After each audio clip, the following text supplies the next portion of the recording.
If you're an aviation spotter, capturing GA, airliners, helicopters, warbirds, corporate jets, or fast-flying military aircraft, you're in the right place. Tune in as we take a journey through aviation photography and aviation careers. I'm Oscar Sakaris, and welcome to the Spotters Podcast.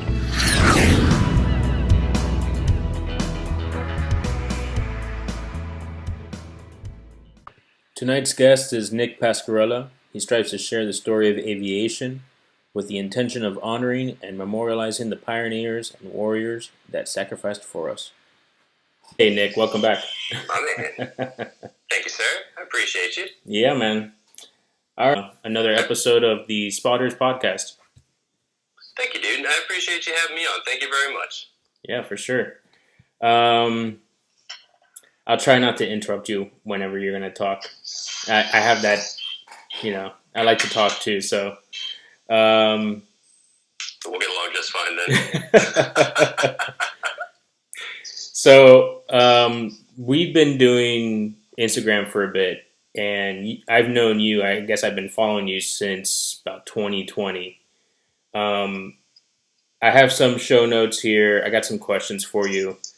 And feel free to elaborate as much as you like or as little as you want. Like we had talked before, some things can be shared, some things probably should not be shared. So just, keep in mind with that. You've been chasing military warbirds since the 90s. You told me that your grandfathers were military veterans. Military aviation's in your blood. You took a break for school, for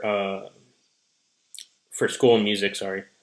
And that fire rekindled for aviation in 2016. Can you tell me a little bit about that World War II weekend in Reading? Yeah, so that was,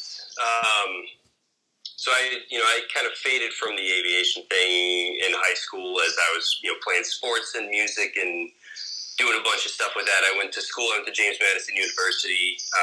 Ended up stuttering. See, I can't even speak either. Studying literature and writing, and had a focus in creative writing. But I also had a music minor, but nothing really with airplanes. I remember might have been probably the first jet. I think it was the first jet photos I ever took with a telephoto lens. As I was walking, maybe crookedly, a little staggering to the JMU football game, we had a couple F-18s from 106 do a pretty sweet flyover, and I caught a couple photos of it. I was like, that was the coolest thing I've ever seen in my entire life. And I just went to the football game and didn't really think too much of it. But I moved to New York City, spent a decade there playing music. But after year 6, in 2016, the band I was in at the time ended, and I was like, what am I doing? I should do something with airplanes. And I remember, World War II weekend is right here on the East Coast. It's fairly close for most of us in this area. And it's also, traditionally been one of the best warbird shows on the East Coast for a long time. It's always rated in and it's because there's literally thousands of reenactors there in full kit, and having reenactments with the little town that they have set up, and doing flamethrower demos, and shooting off the MG-42 for a big old group of people. Yeah. But I digress. I went there. I showed up on the wrong side of the airfield, so I couldn't get in, so I had to drive around again. But at the time, I had showed up. It was like mid-Friday afternoon, so the practice show was going on. Yeah. And the Military Aviation Museum's Mossy and the Spitfire were playing tail chase over the field. And I think there's a Chick-fil-A nearby that I stopped to get my bearings and look at a map and figure out where the heck I was going to get into this place. And I saw that, and I just stopped. My mouth was kind of hanging open. I was like, this is cool. There's 3 Merlins just winding up and just burning down to the field, and you hear them trailing off with the Doppler effect, and then they come right back at you, winding up as they dive towards the center of the field. that was awesome. But end of the weekend, I ended up getting the last ride on the last day they were giving rides on the B-17 Yankee Lady. And I took my little, I had a, cheers, by the way. Cheers. You got the, got the rockets. Oh, I'll yeah. do both sides for you. There's one and there's the other. All right. I would cheers, but it's bad luck to cheers without anything. So I just finished dinner. I drank all my beverage. Cheers me with your fist. It's cool. No, it's cool. Yeah, fist bump. But yeah, there you go. But yeah, I mean, that was one of the more, I'd say, moving things I've ever done in my entire life. I'll be frank, I was in tears before we were even in the air. Like, I was listening to obviously the four radials on either side of me. I was sitting in the front, just behind the bombardier. I was sitting in the navigator spot and hearing the brakes that squeal a little bit as they, like that light, like as it taxis. People who have ridden it or know, it's like I've heard that in like old films. Like as these B-17s are just like slowly taxiing by, you can hear that. Say hello to the pup for me. Oh, you can hear it. Yeah, it sounds like a fun pup. Yeah, man. I this is the first time I moved into another room in the house, so we could hear less of the dog barking. But yeah, he's a fun dog. He likes to be loud and assert his dominance over everybody. But he sounds more entertaining than me. I don't know why we're listening to me right now. Well, he can't speak in full sentences, That's fair. I try to talk with my dog. We haven't gotten past hey yet, I guess. But yeah. Anyway, yeah, that was really, really, really, really special. If anyone gets a chance to go do this, throughout the air show schedule this year, I know less and less guys are given rides, but it's just there's nothing like it. Yeah, they wound it up and we took off and I got to climb between the pilot and co-pilot through that little channel, between the nose and the back, between the bomb bays and the midsection. Yeah, jump behind the 50 cal and look off over the Pennsylvania countryside. Nice. They had the doors open? There were like the little cutouts, in the No, but in that Bombay, I've been on that Bombay track. It's like super narrow. Was the Bombay doors open in flight, or was it closed? No, they were closed. Yeah. Okay. Probably a safety issue, but I would have liked it if they were open. Yeah. A bit of a daredevil, but yeah, it was. It's interesting in the nose. I didn't realize this. There's a little in the plexiglass. There's a little cutout. So when I switched spots with the lady in front, I'm just, my feet are just literally sitting on the plexi, and there's 150 mile an hour like stream just hitting me in the leg. Wow. I don't know if that was something they plugged at altitude, or they obviously had the electrically heated suits back in the 40s, right? As they dealt with the negative 55 hours. I'm guessing that they were just kind of dealing with it, Warriors, man. Might have been. Yeah, 100%, man. I can't even, just dealing with the negative 5 around here with the wind blowing 20 miles an hour is just like, I just feel like I want to die, but like sitting still at negative 55 with that kind of a breeze on your leg, like I don't care how many heated suits you've got on, that's gotta suck, man. Yeah, I'm sure the adrenaline, the nerves, they probably had their bags, between their legs or on their sides, who knows? To be in that, we had a B-17 come in to our airport in Marathon in the Keys. And I went and took the whole like static tour and all that, and they had, you could go and fly it also, or not, you could ride in it.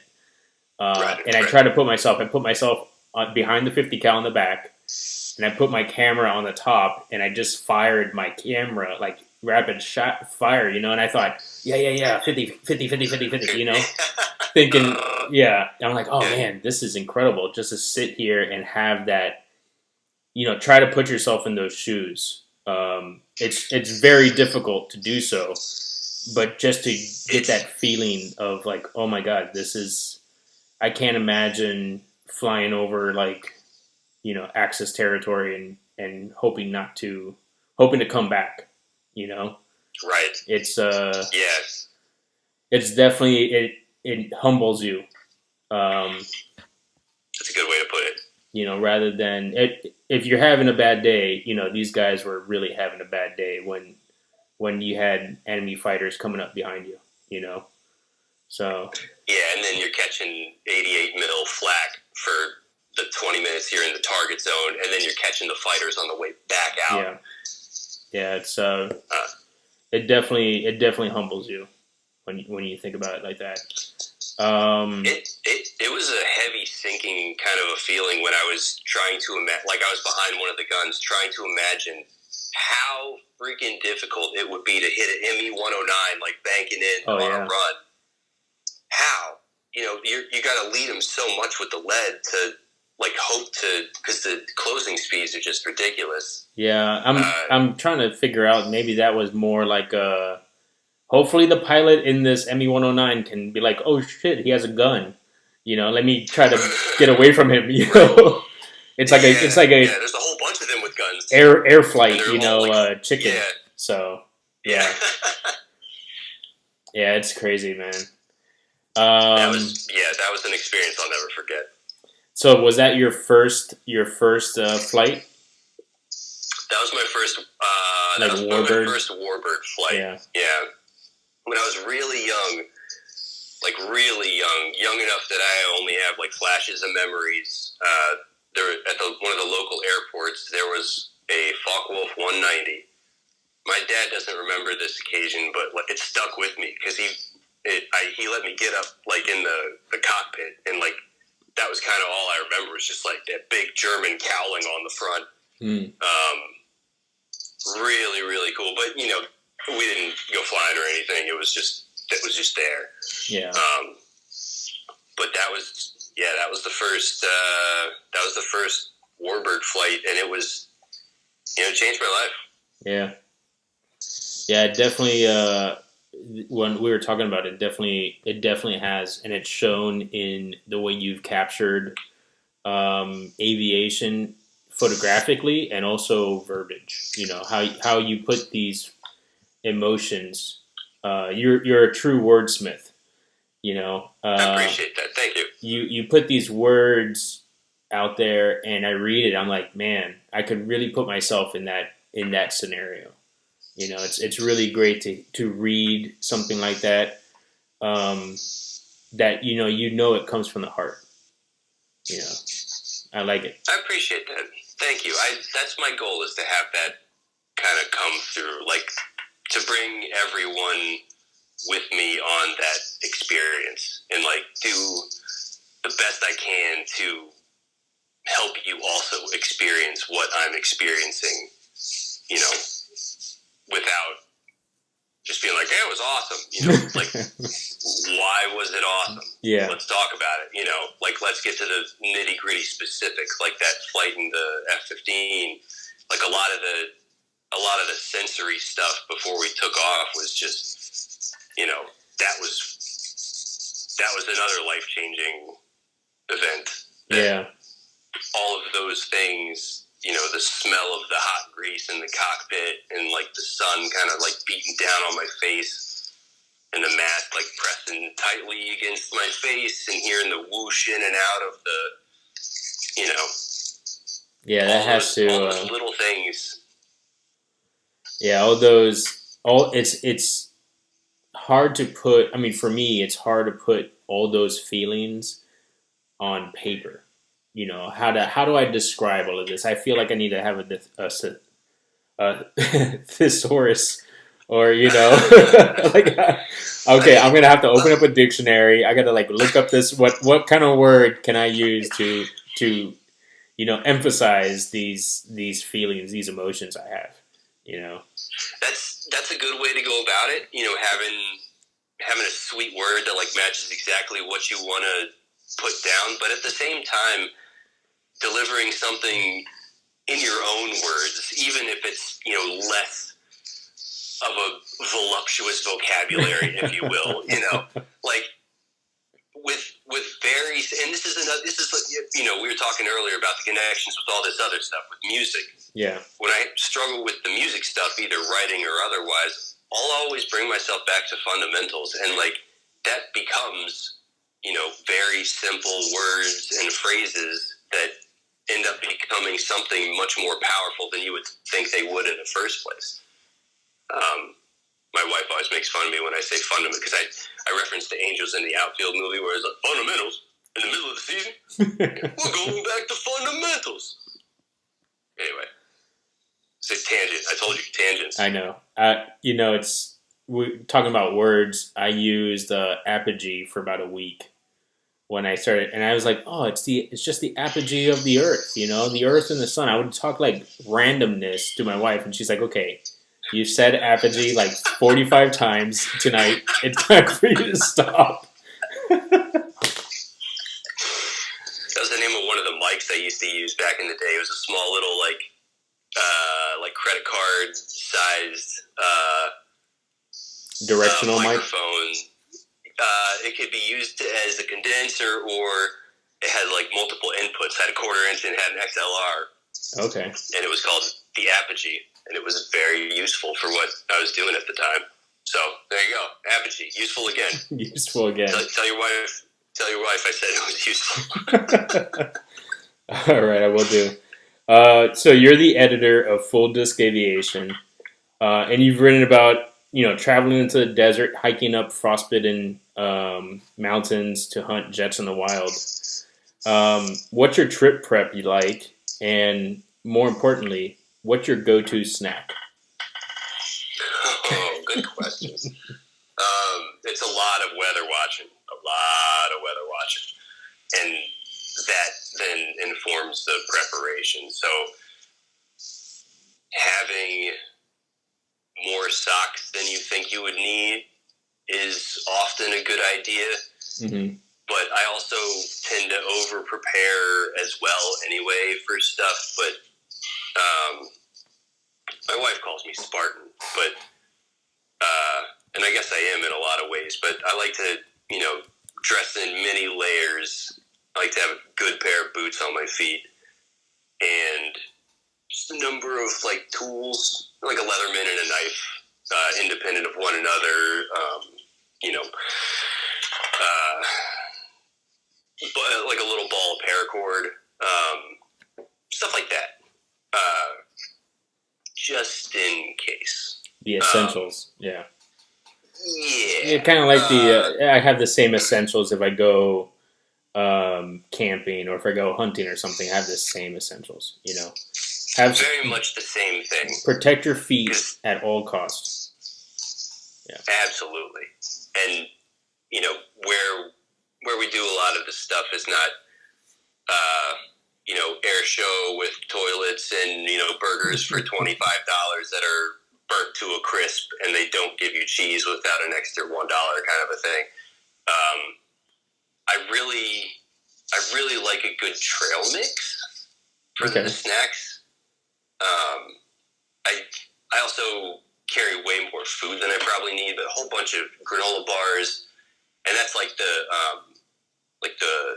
honey and oat stuff, in addition to like some protein bars. Mm-hmm. But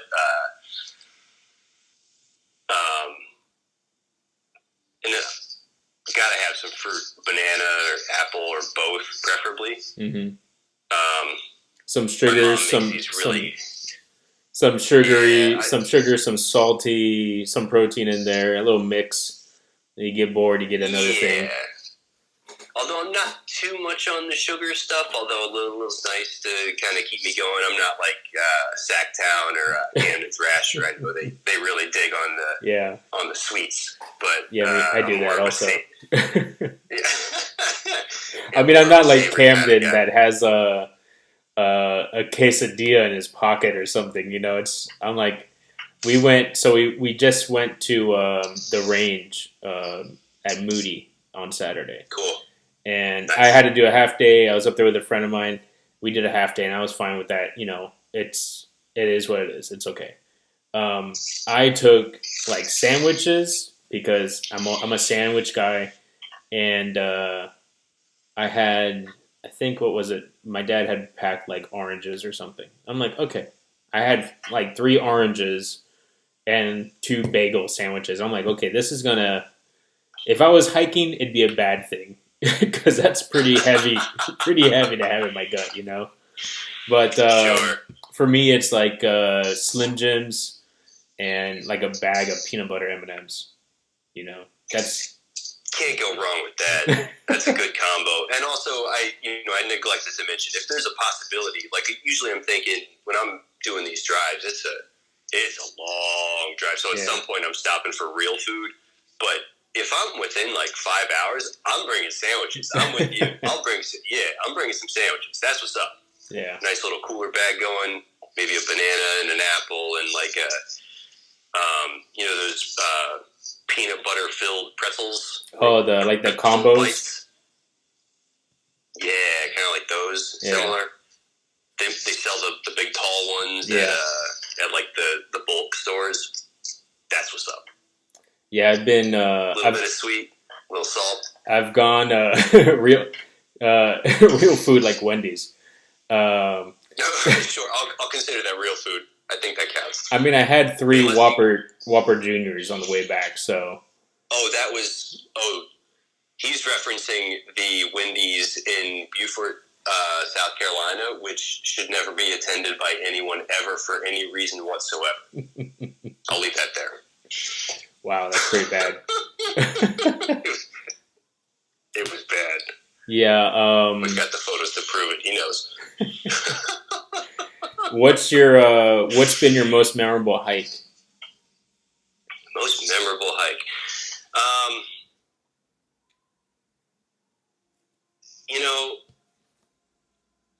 I've talked about this with a couple of the guys that do this kind of thing regularly. Each one is memorable and special in its own way. And, the gentleman who mentioned Wendy's, thank you not very much, he and I did, a huge 1,200-foot, rock scramble and got blanked and had to come down with no jet photos. And, as much as that sucked, I'll never forget that. We were ascending into cloud, basically. There were some times where we were kind of hanging on the edge of a sheer kind of a cliff situation, and looking out over what would have been the landscape was just white. So you had no bearing of horizon or anything like that. And, wow. I'm an idiot. My brain was going all kinds of weird ways. That was funky. But I'd probably have to say, what was the question? Most memorable? Well, okay, I'll split it because those experiences are also memorable. I've had experiences going out to the West Coast, living in, I'm a flatlander. I live in Florida. The highest mountain we have is probably like 150-foot trash mountain or something, right? I'm sorry to hear that. Yeah, I know. It's terrible. I've gone out to, to like Nevada with my family, my aunts, my cousins live out there, and they've just run up the mountain like a mountain goat.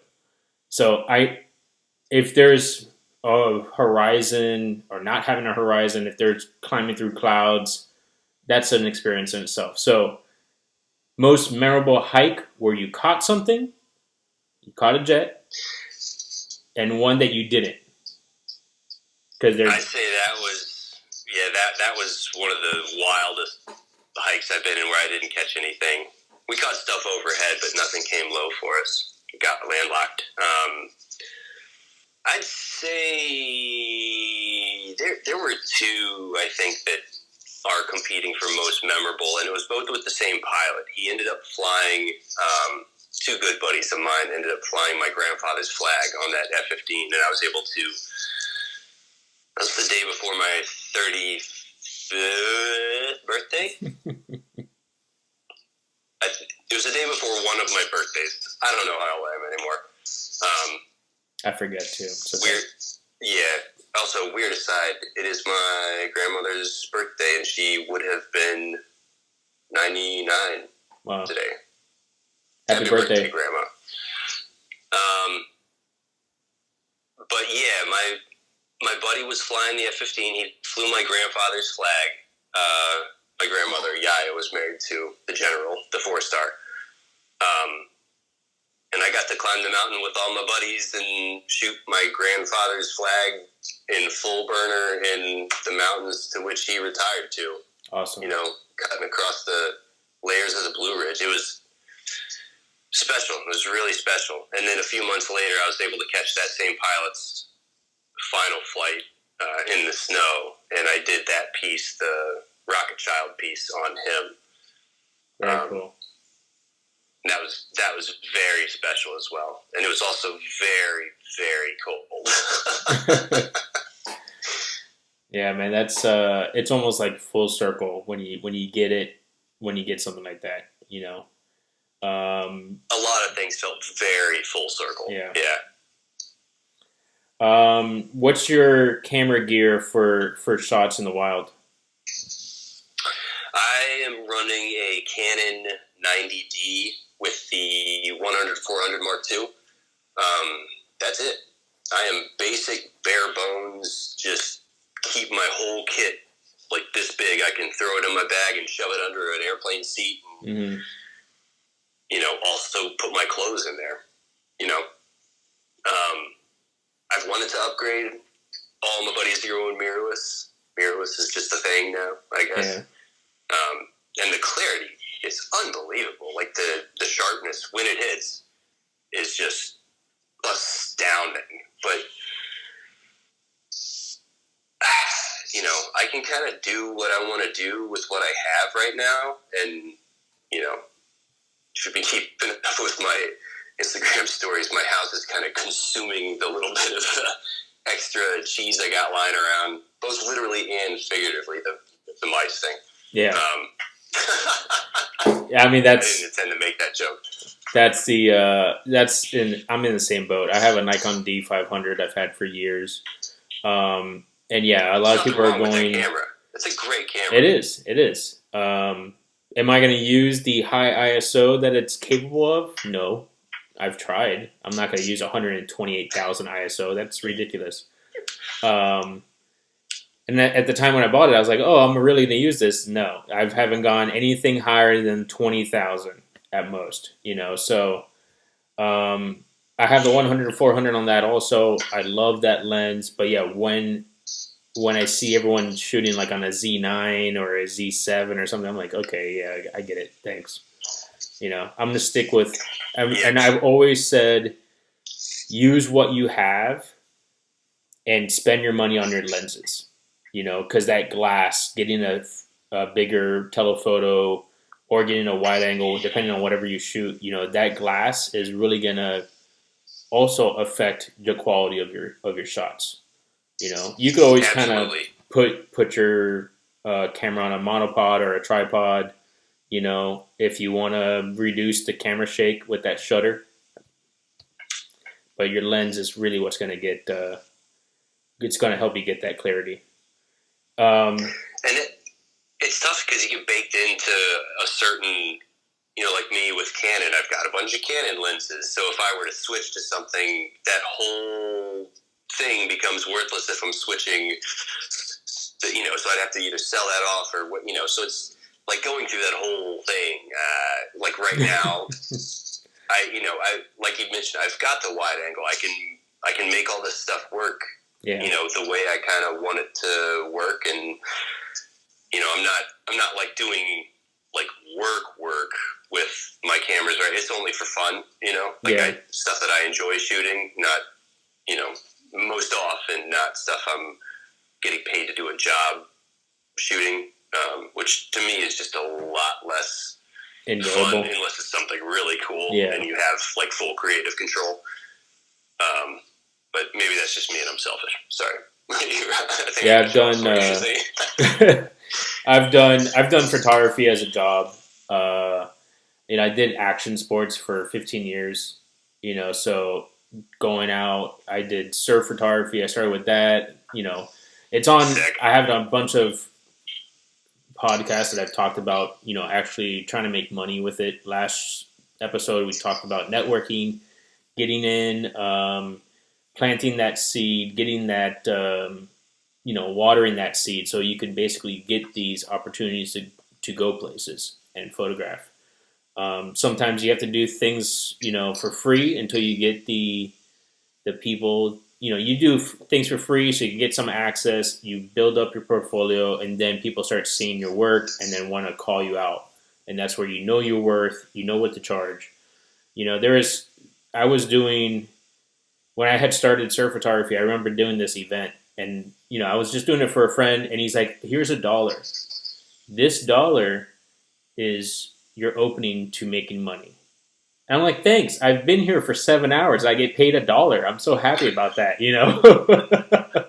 But it went from like not knowing anyone to saying, "Okay, my worth is $150 an hour," and all I had to do was work, 30 minutes, charge for 4 hours or whatever it was for that job, because that was like my minimum.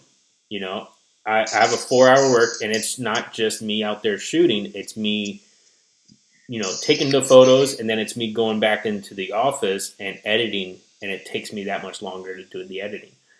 So that's a pretty good gig to have, and have the freedom to do it however you like. When you get to that stage, it's like, okay, I want to hold on to this for a bit. So unfortunately, life changes, and you can't hold on to it as much as you would want to, but right. It's a learning experience, and every time you have one of those learning experiences, you learn more about yourself, you learn more about your photography, how you can do better, and how hopefully you could help someone that is starting off almost the same way you did, or basically sharing. That's a little bit of what this podcast is about. Getting people on to share their experiences, to share, their failures, not catching a jet, having to scramble down a mountain, not be able to see your footing, and also to kind of show some insight. Hey, we were all starting off at the same time. Maybe not the same time, not the same day, but we all been there. You could learn from our experiences, and hopefully it helps you. It helps someone. That's the whole.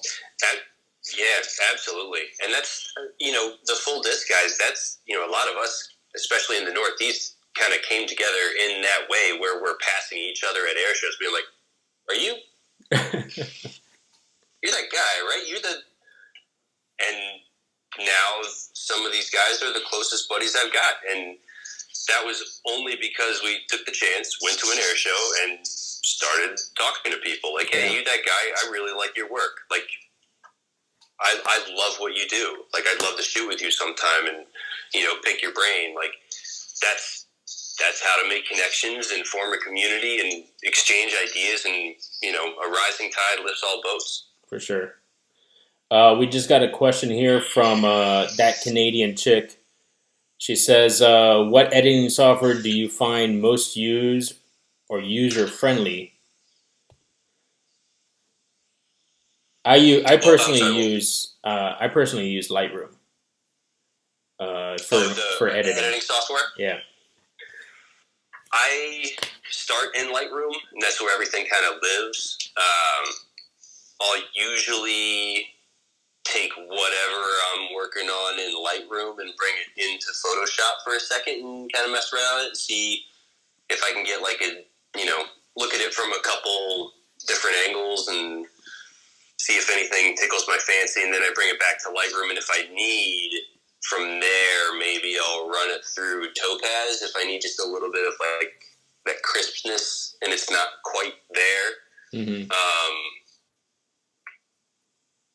But really, that's kind of it.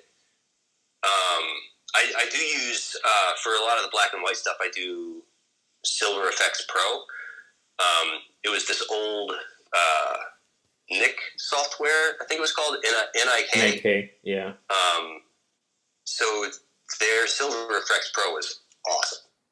So I do use that for a good bit of my monochrome and black and white stuff, which is a funny segue into your weird aviation question you had mentioned earlier. Yeah. A lot of the photos I put out during that time were edited in that software. Oh, cool. Yeah, that was a question I had here. I had wrote down. It's not old.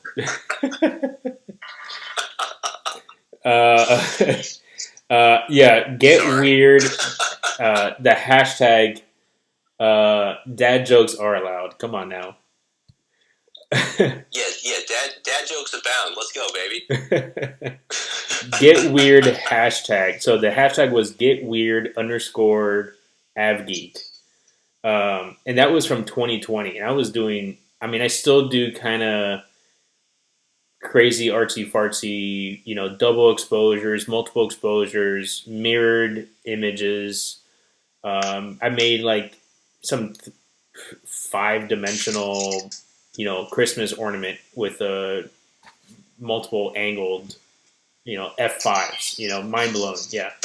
My wife saw it and she's like, okay, that picture gives me a headache. I can't look at it, I'm just like, okay, well, I like it. It's my background now.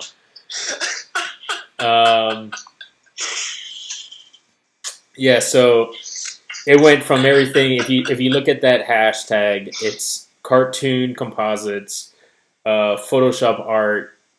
I even put myself on like I think it was like a movie poster, and I named myself the dog or whatever. Like it's so out there and random, but it helps you get creative, right? So in doing this, what are some tips to stay creative in the editing side of photography? I'll do it again. Sorry. I just hear his voice in my head and I can't. We're going back to fundamentals. Fundamentals? In the middle of the season? It's with everything.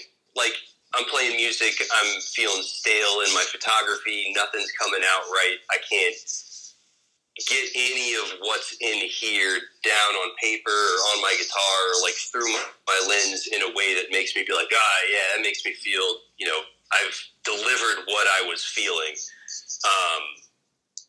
The answer has always been just go back to fundamentals. Go back to fundamentals. If that means taking your camera out and shooting the ground, figure out a way to make that interesting. Like, I said it and I'm like, that sounds boring as hell. Well, that's the point. Figure out how to make it interesting. Like, the ground is interesting. Like, I've got an oriental rug underneath me. In there, there's like a bunch of scratched up, like crappy laminate wood panels. There's a lot of ways to kind of twist the way you're looking at something to make it interesting enough to inspire you. And I think, there's been a lot of times recently where I'm not feeling super inspired or anything, and it'll take that going back to fundamentals that kind of brings me back around to appreciate the core and the purity of like what I'm doing and the reasons why I'm doing it. Mm-hmm. Kind of going back to something you said earlier, not making money at first doing what you're doing. There's a lot of times, even if I do a job, I really don't make much money. It'll be offered and I'll decline. It's a love of the game kind of thing. Like I'm not gonna, it's, you gotta want to do it. Cause, unless you're, top tier or working for a company or something, and then it's often not your work anyway. It's what the company wants kind of a thing. You know, you got to love what you're doing to keep doing it and make it meaningful to you, which is the point. Yeah. And if you don't love what you're doing, I would strongly suggest going back to fundamentals and trying to rediscover the love of what you're doing, why you're doing it, and kind of branch out from there. And a lot of times, some of the best stuff I've come up with, both musically or with the camera, has been going back to fundamentals when I was in a rut. Like one of the air shows I went to, I can't remember when it was, but I was, for the static stuff, often I've got, I got my whole bag of tricks up my sleeve, and I'm carrying around a camera, and I got a camera in my bag, and I got, stuff on sticks, and I was like, I'm going to bring one camera, I'm going to bring one prime, and that's going to be my day. I'm going to walk around with a little camera and a little prime. I think at the time it was a 28. And that was how I shot it. And it forces you into creativity because you can't do a lot of the stuff you kind of fall back on when you're feeling boring about yourself. Like on guitar, it's like, I'm play a solo and play this pentatonic stuff. Well, you do that every time. You know that up and down, you're not inspiring at all with what you're playing. What are you doing? Yeah. A lot of times I'll try to justify it as I'm just getting my chops in, but like, is it even worth it? Like doing a couple push-ups and like, all right, I'm good. Nah, like. Yeah, I don't get these guns from just doing 2 push-ups, man. Yeah, you clearly do thousands. I clearly do negative like 200. Yeah, my, there's times where I'm like, I really don't want to go out and shoot. I'm reading this book, can't remember the name of it right now. It's in the car, so it says something like, okay, do the thing you love once a day. Even if it doesn't matter. You got scratched up wood in your house. Take a picture of that because you're going to use that one day to put some crazy effect on a double exposure on another, and you're going to have that. Photoshop is so crazy. You can manipulate these layers and use that. If it's I wish I had Photoshop on my computer. I haven't installed it yet, but screen or overview or just layer that image and make it weird. We should actually bring back Get Weird AvGeek. So we could get people out of their creative rut. That was a lot of fun.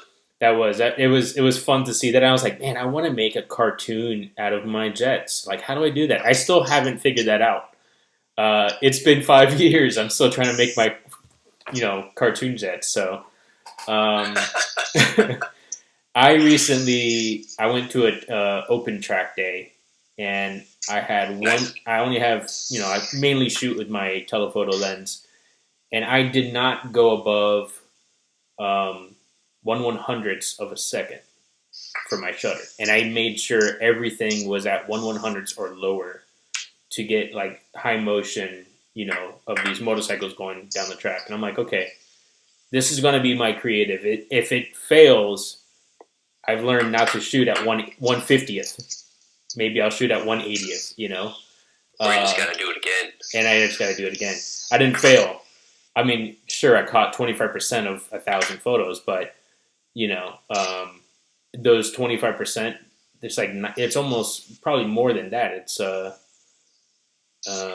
like 90 or 150 photos that are really good, and people looked at it and are like, oh wow, that's cool. We haven't seen that angle. We haven't seen that blur with a sharp, and that's having the skill, having the knowledge, and doing something that's out of your comfort zone. Absolutely. So let's kick into this this flight, your F-15 flight, Seymour Johnson. Tell me a little bit about that experience. We have like 11 minutes, but I know I want to know all about it.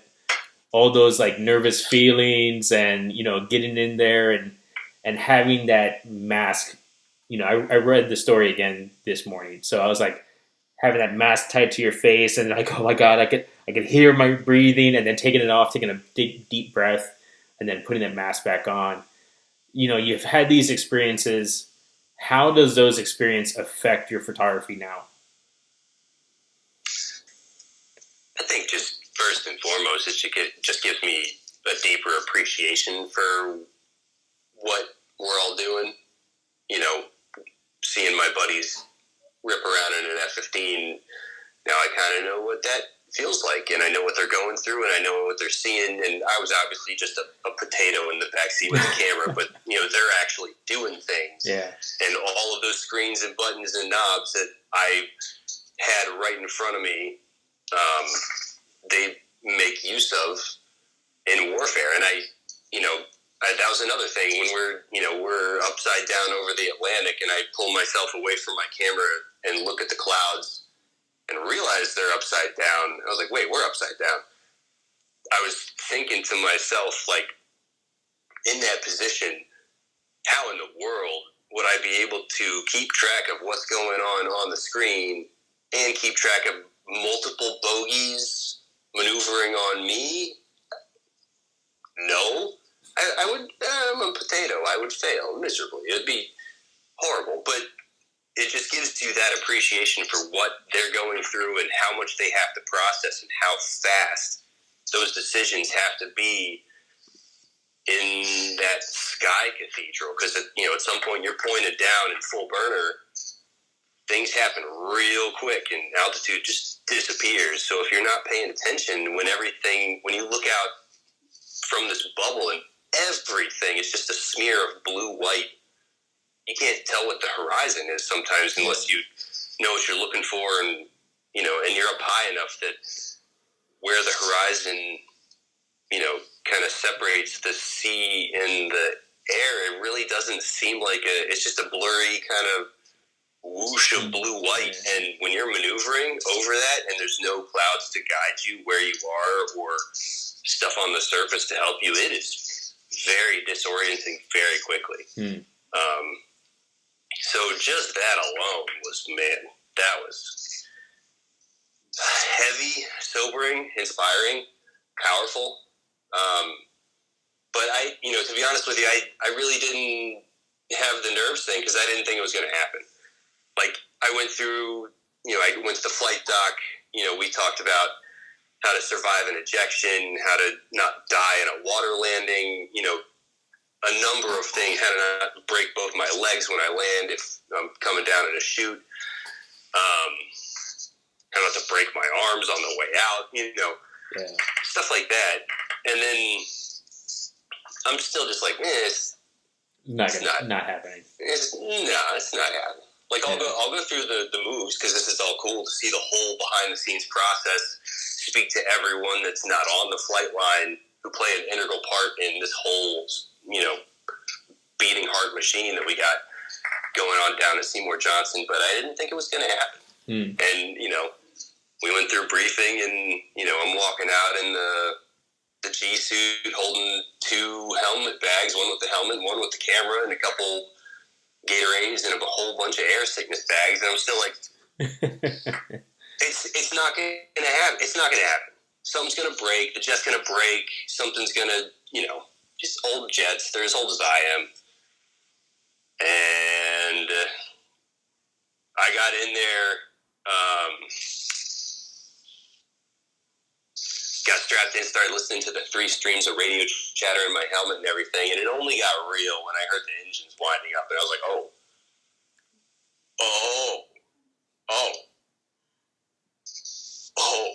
like big gulp, Yeah, this is happening.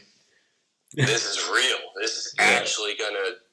But then I was like, nah, we're gonna break at the end of the runway, or lose a tire. I've seen NASCAR. I know how this goes. But we went through final checks at the end of the runway. Everything's all good, and we rolled into the burner once we got onto the runway, and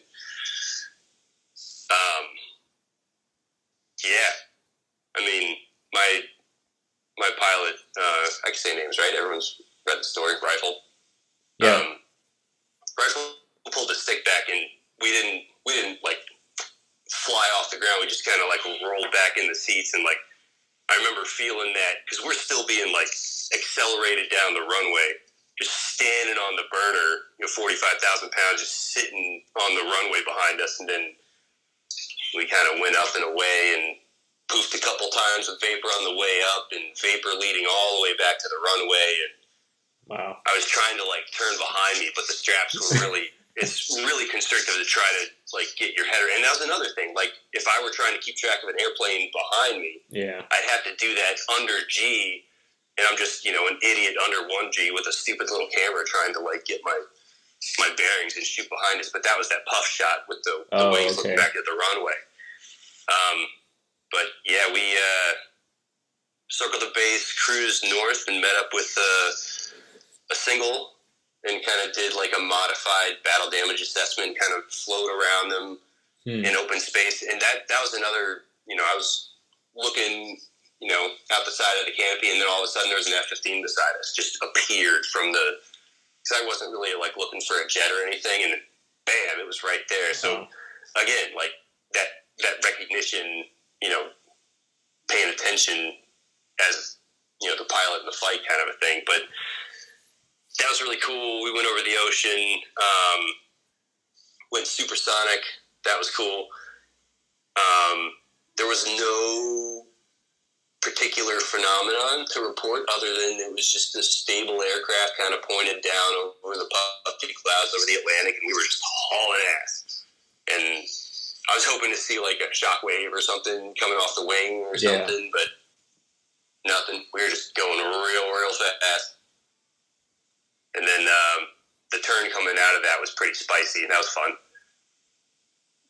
And then we linked up with that 4-ship, came out over kind of like where, Virginia, North Carolina meet over the coast, and hung a southerly turn over the Outer Banks and cruised the Outer Banks at 500 feet and hit all the lighthouses. And my family went down to the Outer Banks a lot when I was a kid, and seeing all these lighthouses from an F-15 was really, really, really cool. I've got pictures from the ground of those lighthouses, and then pictures from the jet of the other jets with those lighthouses in the background. And it's just another one of those full circle kind of things. Man, it sounds epic. I mean, that's the only word I could come up with. I have to go find a dictionary now and figure out what word I actually need. No, that's the one. I think it gets a little overused, but in this case, it's perfectly appropriate. Yeah. I couldn't really think of anything, more apropos to describe it. And it was, when I was a kid, I'd look up and see the F-15 and be like, that's really cool. Wish I could, ride in one of those. And now I have. And it's, another one of those humbling kind of things, just the most respect for those guys and gals that go up and just rage. 100%. Is the F-15 your favorite of all?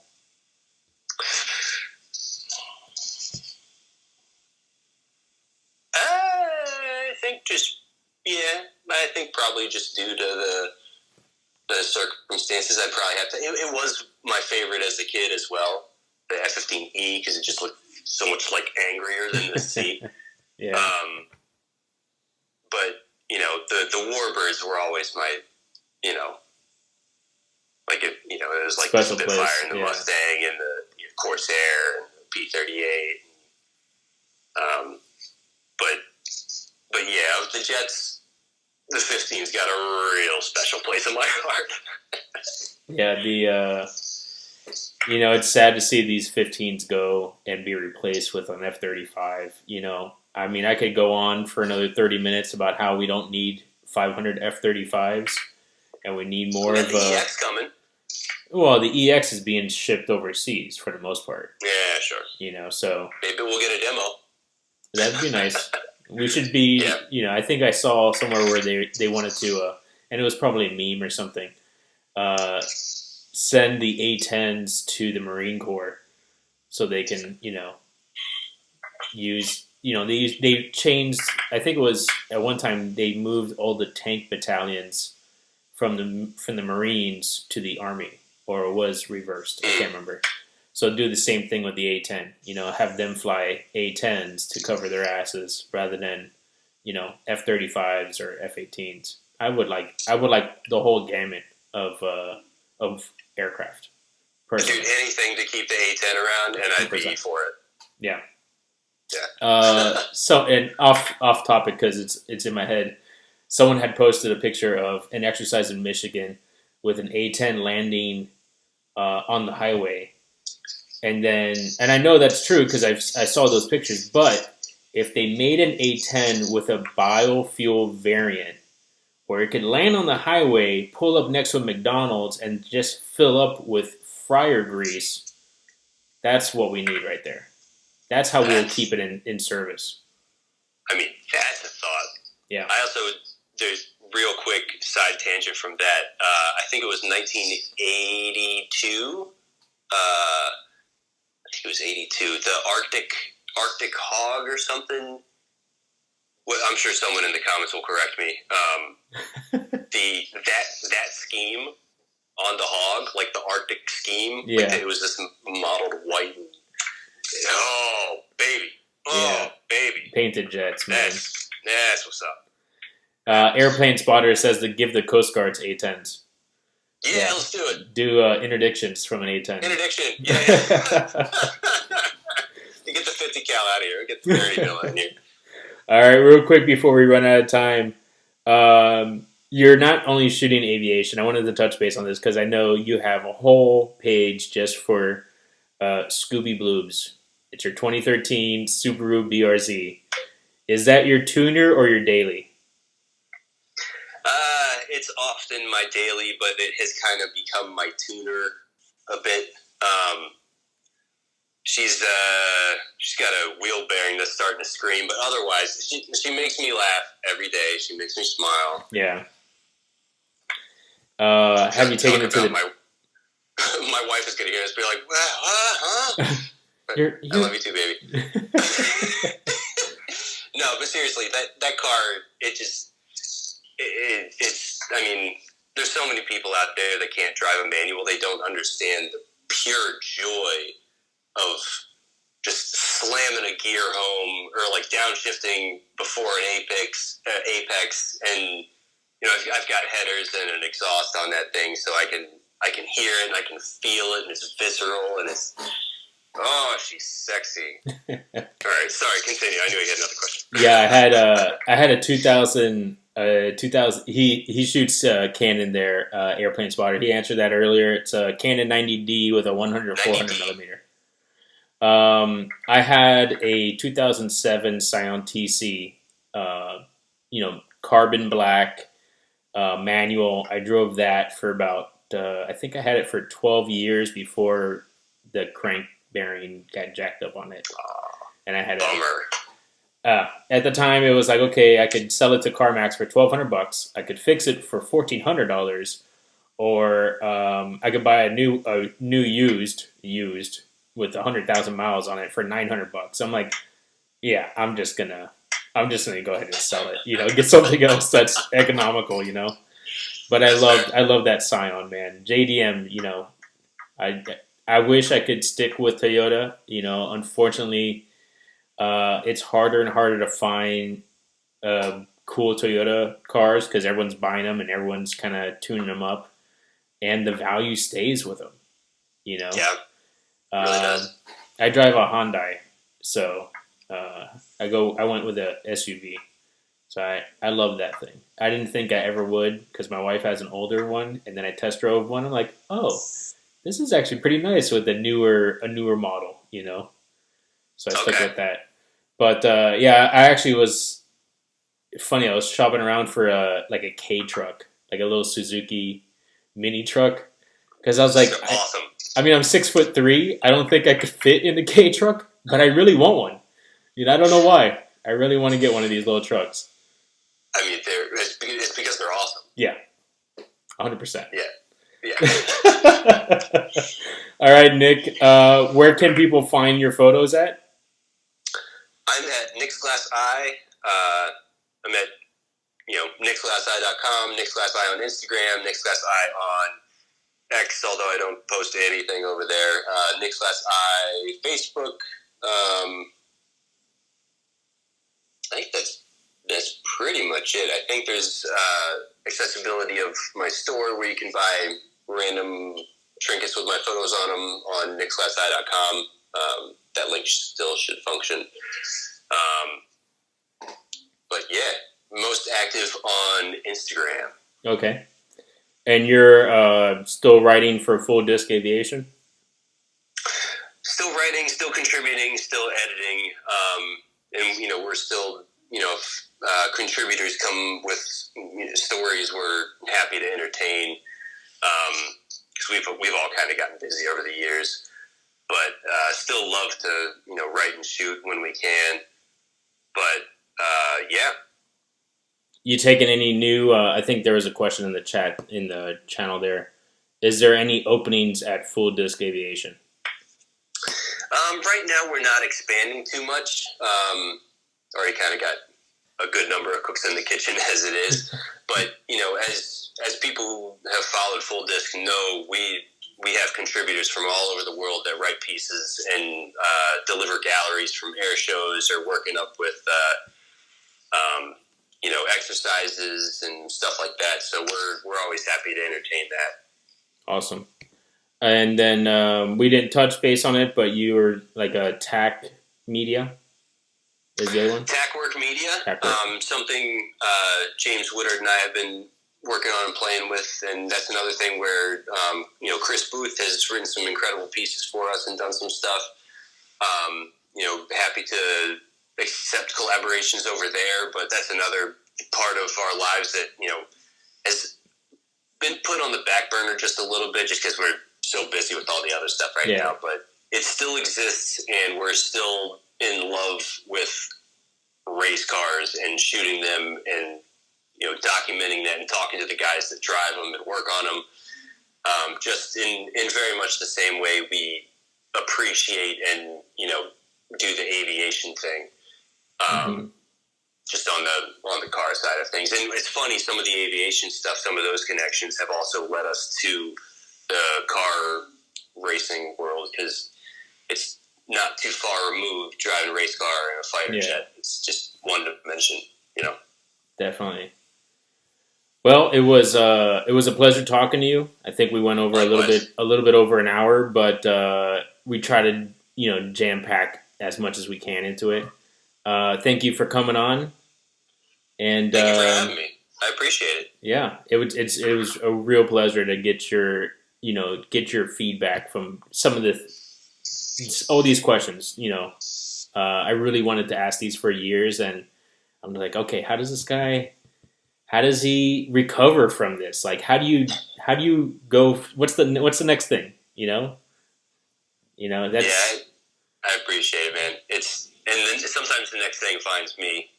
I'm always looking for the next thing, but sometimes the next thing just kind of, I'm like, oh, let's grab a camera. Let's do it. All right, man. Pleasure talking to you, and thank you for joining the Spotters Podcast. Have a good night. Appreciate you. Later, brother. See ya. Bye, everyone. Thanks for joining.